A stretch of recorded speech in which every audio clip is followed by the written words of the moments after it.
kepapak ana monyet elek putih wernane memplak. Mumpung durung dadi gotongan ngaku sapa sing dadi jenengmu. Tambuh marang aku Anoman kang dadi jenengku. Anoman ya mayang koro. Landala rata gati wisaya Gendriyaksa sara maruta bawana bana maragana samirana lan marahayang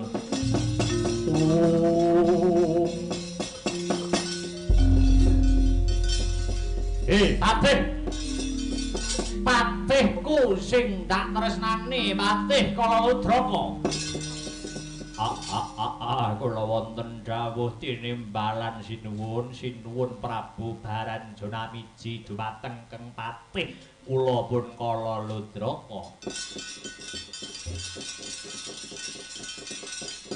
ngemban dawuh saka Dwijaku ya guruku Resi Trilucana kang dina iki wis pidak jempol kelawan negara Ngastina ya iki kang dadi ratune Prabu Duryudana kinen mateni Pandhawa lah aku wis entuk sasmita saka Resi Trilucana iki mau Resi Trilucana sabubare pasewakan negara Ngastina ana ratu saka negara Mandura sing jenenge Prabu Baladewa kang murang tata kelawan Kanjeng Guru Resi Trilucana. Mula sadurunge Pandhawa dipateni Prabu Baladewa kudu dirangket luwih dhisik. Ratu Mandura Prabu Baladewa ya pancen kaya mangkono. Prabu Baladewa kudu dipateni merga ngalang-alangi sedyane Resi Trilucana anggone bakal gawa marang pertapan awal langit supaya luwih kuncara, supaya luwih kondang kaonang-onang kajara saindenging jagat raya. Nggih, ngesaken dawuh. Samubarange Dawisna dina iki Kiratna Parawadya bala kang sikeping gegamaning ngaprang aja nganti tundha bema. Lho niki ngestaken dawuh tumenggung kula wonten dawuh sinuwun Kiratna Parawadya bala ketemu karo Baladewa rasa ndadak angel-angel kir pocok gulune rangket tangane srimpung silih. Nggih ngestaken dawuh Tandhe beri mangungkung suling slompret terus nindih Kanjeng Nilaswarna tuwin padyanipun Radak Badar Bangkentana Kisengguru Wuspana papani reki aning gedung kayaran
Irawat wawati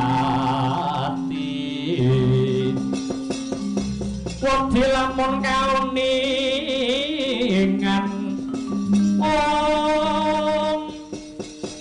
mring sang ambeku maladi tanwanti pinarti bloko katurnan kang hembek juti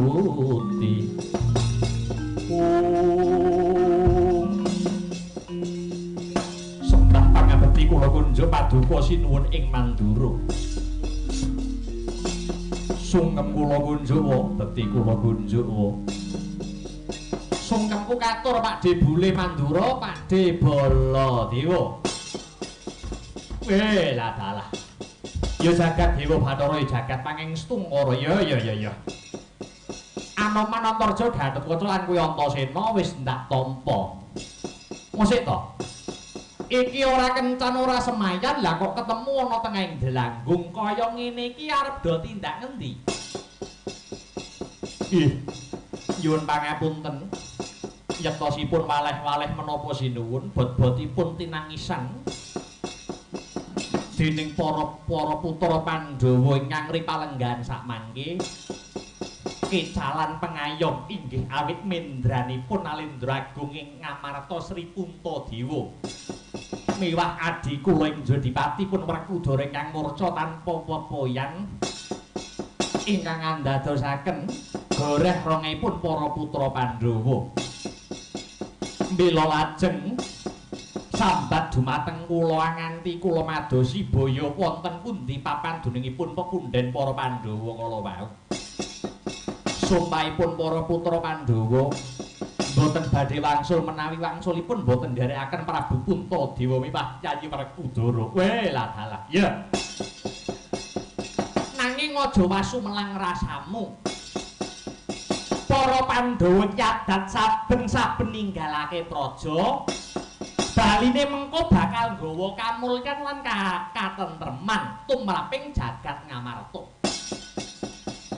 mula kang mangkono ngger malah ring palungguhan iki tak jaluk pambiyantumu iki mau aku nembe sowan Ratu Negara Ngastina aku sak bisa-bisa ngelingake marang Duryudana supaya ngambah dalan rahayu ning tekan pendhita anyar katon sing jenenge Trilucana malah bebutek banyu bening ngurupake dahana mangalat-alat tumrap kamurkane para Kurawa kabeh iki mau dredatan wurunga bakal munggahe Pancabakah ing antaraning Baladewa lan Trilucana yen Trilucana Baladewa dhewe kang bakal menehi pasinaon yen ana mogane Kurawa tak jaluk Anoman lan para anak-anak Pandhawa tancut gumregut ngrampungi para Kurawa sak antek-anteke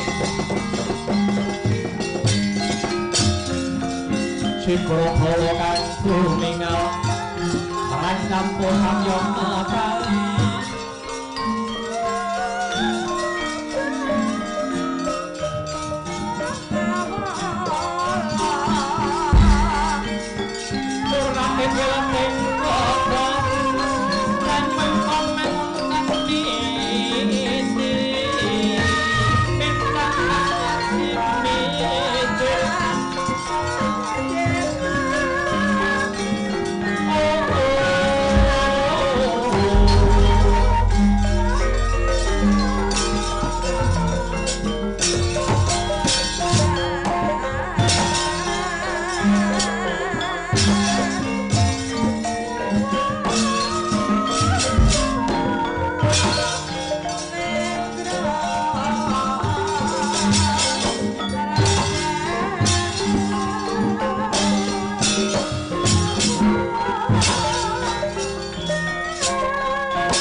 Mandaya Pati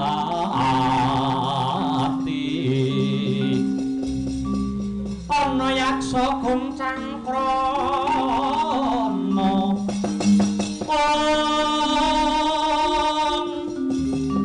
namane wil katak sini jejagi jroning lare padha kulam tanpa tuwuk mina-mina jrojala tri lah darah toblas ya jagat Dewa Bathara ya jagat Pangestu Ngara durung sanggon kulumaku kepapak ana monyet elek putih warnane memplak mumpung durung dadi gotongan ngaku sapa sing dadi jenengmu tambuh marang aku Anoman kang dadi jenengku Anoman ya mayang mara sare lakon sapa kang dadi jenengmu lan napa pangkatmu tumenggong pangkatku kekasine Gustiku Prabu Baranjana tumenggong Sudirgapati anakku Sudirgapati kapara nyata sumedya laku marep menyang ngendi nyimpang ngiwu utawa nengen aku bakal goleki Prabu Baladewa yen wis ketemu tak kon nyembah drama lak pocok gulune apa dosa lan lupute Prabu Baladewa dosane digendong lupute dindit wani murang tata ora duwe Subasita ora duwe tata krama ora duwe yudha negara karo Kanjeng guruku ya kuwi Begawan Trilocana lakon mateni Prabu Baladewa yen bisa nglangkai bangkene Anoman. Loh, pernah apa Prabu Baladewa dudu anak dudu kadang yen mati melu kelangan wani karo aku sing tak wedeni awakmu. Legan golek momongan pupunuk golek pacangan merangi tatang grajiamu. Ora ilang tak kedhep aku lan tebas dateng mlengsat garja takon dosa kowe. Oh.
mangsa sisik. Sapa iki? Antarja aranku. Bali takon sapa kowe? Tumenggung Prawira Santian. Ayo ora ana musuh kejaba aku. Wah. Lelek. Tuh. Peles.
Barisan Kurawa. Ah. Nek kena tak pregake secara becik mulya le.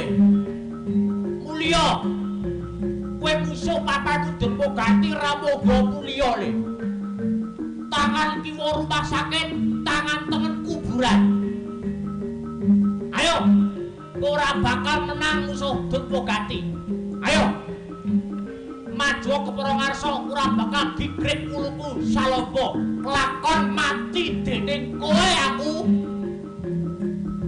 Piye to? Balenono tembuku. Lakon mati dening kowe aku. Kuwale. Pancen tak gawe kuwale ben aku mati nggih apa urip-urip kan terus tiwas dioyak-oyak karo kredit. Aku paling wedi karo Bathara Adira. Ayo. Maju kepara ngarsa legane atiku. Lakon tak antep yo, Le. Ayo antemen.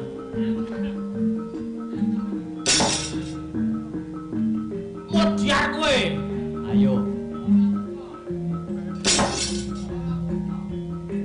Aja diimpet nek lara ngomong lara. Lah pancen ora lara kok. Ayo. Nak abru-abru kok. Abru kok dipaksa. Mati kowe. Mati kowe. Mati kowe. Mati kowe. Mati kowe. Mati aku.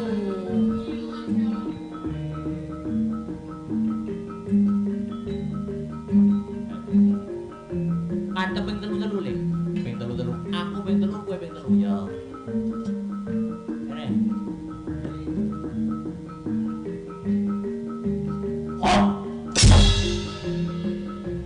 Ora apa-apa, ijen jelek bocah ijen iki. Pisan kas, Dik. Ora apa-apa iki dian pisan kas. Hut. Dian ora apa-apa, edan luar biasa. Nek ngono damai ya, Le. Ngose. Wis ping telu kok damai. Gantian. Modiar kowe. Ora apa-apa.